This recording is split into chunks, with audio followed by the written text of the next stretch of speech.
que cette année-ci, c'est très dynamique dans le monde. Et que personne n'ignore quand même que les prix ont flambé dans le monde. Parce qu'il faut interroger quand même l'histoire récente lors de la production de l'arachide. Vous saviez que le produit de l'engrais était vraiment exorbitant. Ça allait à un niveau vraiment très élevé. Du coup, quand même des facteurs exogènes qui ont s'abattu quand même sur le producteur. Je pense que aussi c'est la même chose aujourd'hui sur le marché quand même de la consommation mondiale des produits alimentaires. Je pense que les produits alimentaires aujourd'hui ont connu quand même des prix exponentiels, une flambée des prix partout dans le monde, y compris aussi l'arachide.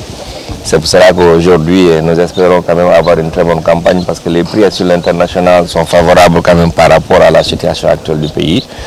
Je pense qu'on pourrait répercuter quand même ce prix-là, l'augmentation de ce prix est favorable quand même aux producteurs.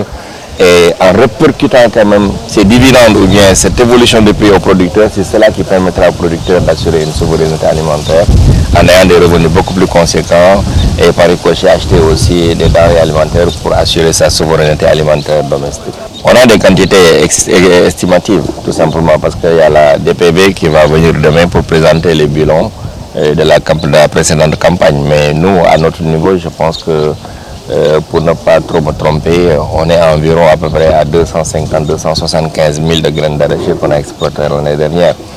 Et qu'aujourd'hui, compte tenu quand même de l'évolution quand même de la production de l'année dernière, on avait fixé nos objectifs et qu'on avait atteint à notre niveau, mais en attendant quand même des chiffres officiels, on était à peu près à 80% de nos objectifs cette année-ci. Les statistiques de la production ne sont pas encore sorties. Je pense que nous aussi, en tant que citoyens modèles et disciplinés, je pense que compte tenu quand même des statistiques de production, on pourra dresser nos objectifs de production parce que nous ne sommes pas les seuls acteurs quand même de cette filière. Il y a les huiliers, il y a les semenciers, il y a la consommation domestique. On ne peut pas se prévaloir quand même d'être le facteur dominant de la filière. La mutation climatique, c'est-à-dire que le changement climatique n'est pas profitable aux producteurs. C'est dommage. Je pense que habituellement on avait 3 à 4 mois d'hivernage. Cette année-ci, on a eu 6 mois d'hivernage. Je pense que ça devrait avoir quand même des résultats bénéfiques pour le producteur pour au moins cette année-ci avoir dans une saison de traite. On pourrait quand même sensibiliser le producteur pour avoir dans une même saison de pluie 2 traites.